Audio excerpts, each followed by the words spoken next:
Awal membonsai mulai kapan Mas Bo? Membonsai itu kapan ya? Sekitar saya lulus SMA tuh tahun 91. Saya kelas 2 SMA udah seneng bonsai. Oh, dari SMA ya? Tapi waktu itu kan bonsai nggak seperti sekarang Mas. Jadi literaturnya atau literasinya atau belajarnya itu nggak banyak kayak sekarang. Paling dulu lewat majalah pun jarang yang kadang kita temui majalah bonsai lalu kita ini pohon apa ya? Bonsai. Terus kita nyari bonsai dulu tahun 90-an tuh di gunung sekitar saya itu masih banyak. Iya. Jadi kayak pohon serut, ficus beringin tuh sudah terbentuk dengan sendirinya karena nopo?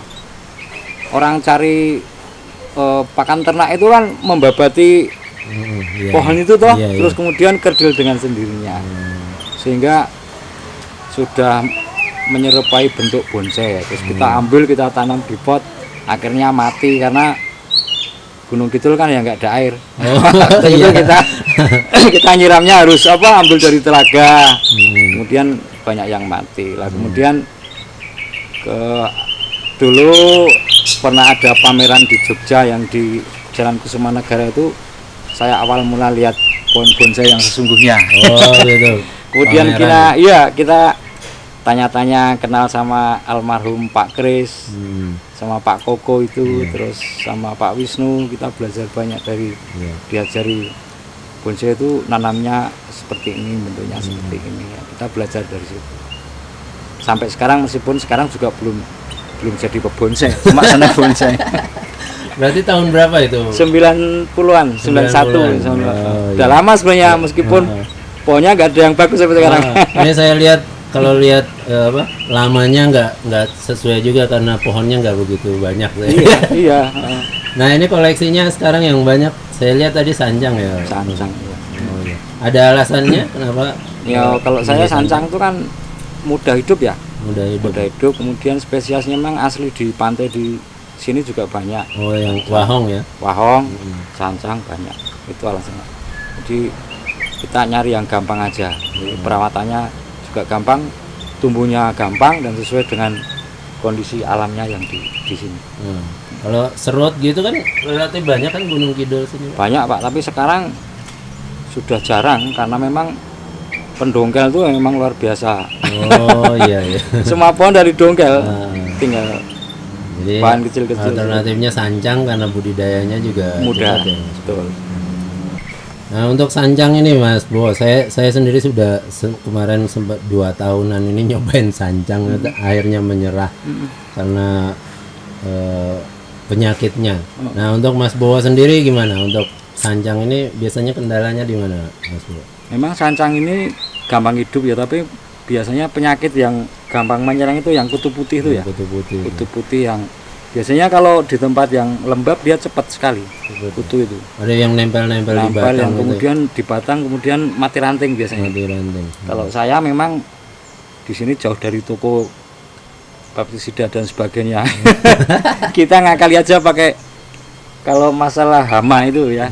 Yang kutu itu kalau saya pakai itu cukup pakai deterjen itu. Pakai deterjen. Deterjen itu biasanya saya pakai 1 sendok makan deterjen itu. Tak campur dengan 1 botol aqua yang berapa itu? 1 liter ya? 1 liter. Kemudian saya semprot atau saya sikat. Tapi biasanya semprot dulu apa sikat dulu? Kalau yang di batang kecil itu kan disikat dia mau patah ya, yang di pucuk-pucuk itu. Saya semprot dari atas dari bawah. Tapi semprotnya kalau saya kalau pas sinar matahari sudah nggak ada, sore hari. Sore kita semprot. Kalau batangnya kita semprot juga. Kita sikat juga pakai. Itu semprot semuanya sama daun-daunnya.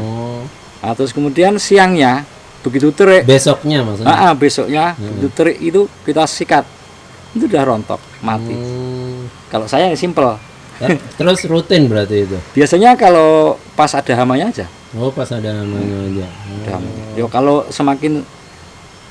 waktunya ada disikat terus ya bagus juga sancang. Kan itu biasanya cuma itu sih kalau pengalaman saya. Sancang itu penyakitnya. Iya. Makanya terapinya sancang loh. Kita cuma modal sikat gigi sama deterjen kok. Iya. Nah, saya lihat sancangnya ada beberapa di atas batu. Kelihatannya memang memang tahan untuk sanjang juga di batu. Tahan. Kalau yang penting medianya kan memang dia porus Nah, pasir. itu medianya apa kalau Mas Kalau Bo? saya kalau ada yang bagus memang pasir Malang. Pasir Malang, Pasir Malang campuri Campurannya? sekam sedikit. sekam, bakar apa mentah? Kalau yang bagus bakar, Oh, mentah gitu. nggak apa-apa. Hmm. Sekam itu maksudnya kan dia lebih lama menyimpan air ya. Jadi Iya, iya, iya. mungkin 2 hari nggak kesiram itu nggak masalah. Oke Mas Bo, tadi saya lihat di kandang sapinya ada beberapa lukisan apa sketsa istilahnya? Yo sketsa. Sketsa ya. Nah untuk di bonsai sendiri Mas Bo, menurut Mas Bo sendiri itu sketsa itu perlu nggak Mas Bo? Ya, kalau saya secara pribadi kadang-kadang diperlukan juga. Diperlukan. Karena kalau saya kadang orientasinya jadi hilang. Orientasi hilang maksudnya kita dapat bahan. Kemudian oh yang sudah tumbuh di sini. Nanti saya ke depannya 1, 2, 3 tahun, 4 tahun kemudian akan saya jadikan seperti ini.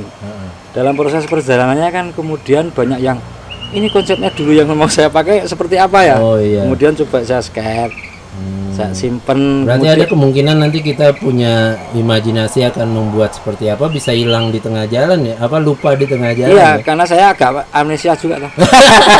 Jadi memang perlu di konsep dulu ya. Konsep dulu. Nah, Gitu. jadi apa konsepnya biasanya menggambarnya pakai apa? Pensil? Saya pulpen? pensil sama pulpen itu pulpen kalau kita pas kerja itu ada pulpen, ada pensil. Ya medianya kertas. Berarti biasa, media pensil. kertas ya. Kertas, pensil sama pulpen itu aja. Oh gitu. Dan Berarti Mas Bo ya untuk bonsai dari awal sebaiknya memang di sketsa ya. Kalau bisa gambar kalau saya kan nggak bisa gambar. Nah itu gimana Mas? Kayak saya misalnya nggak bisa sketsa itu apa cukup digambar kasar gitu? iya aja? kan sketsa tidak harus detail lah mas. Nggak harus Maksudnya detail, kan ya. alurnya seperti ini, batang ini Oh, nanti berarti akan untuk alurnya itu. alurnya ini bahan saya seperti ini nanti kedepannya kalau titik tumbuhnya di sini saya arahkan seperti ini kan gitu padahal. Tapi kalau tidak divisualisasikan hanya dalam konsep kadang-kadang kita kan lupa. Oh, Makanya iya. visualisasi gambar menurut saya terbiasa dengan seperti itu. Paling enggak meskipun nanti tidak seperti persis seperti dalam sketsa tapi paling enggak kan orang kehilangan arah gitu loh. Iya, iya. Potensinya bahan ini nantinya seperti ini paling enggak mendekati seperti itu menurut saya secara pribadi. Ini punya Pak Sulistyo Sidi. Oh maksudnya ini pohonnya udah ada ya? Udah Cuma ada. digambar ya? Gambar. Oh, ya, ya. Mungkin dalam pameran seperti ini. Terus ini ada Mbah Peno tapi pohonnya iya. bukan punya Mbah Peno ini.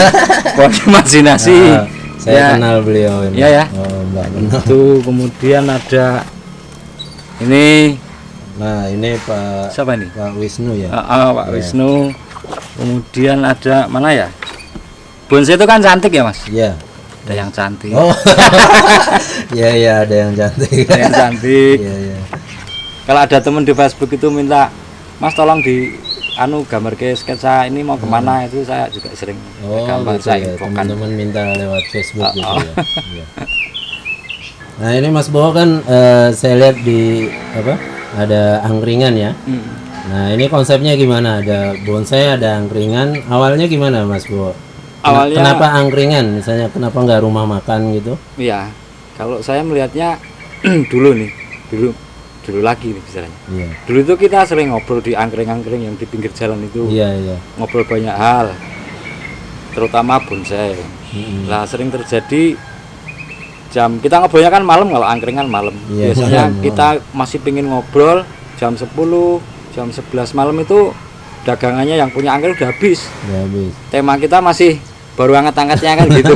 Iya. Kemudian karena kebetulan anak-anak pada di kos sekolah di Jogja, Oh, oh. saya di rumah sendiri Oh. sama istri. Iya. Gimana kalau buka angkringan saya bilang gitu. Akhirnya kita buka angkring, kita sampai pagi nih mas.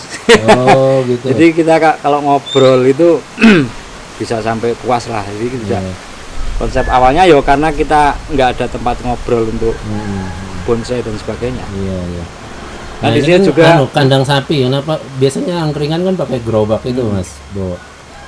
kandang Apa sapi. memang punya kandang sapi bekas dulu? Ya, memang dulu ini kandang sapi juga di sini. Oh, Kandang gitu. sapinya bapak. Iya. Terus kemudian kandang sapi itu tak pikir untuk apa ya saya bilang gitu. Kalau melihara sapi saya nggak ada lahan untuk cari. Ya, kita bikin angkringan saja gitu dengan konsep kandang sapi. Kan kandang sapi juga tahan gempa. Iya. Iya kan? Kita juga harus sadar ini wilayah gempa. Oh iya. Jadi nanti kalau gempa ngungsi di situ ya.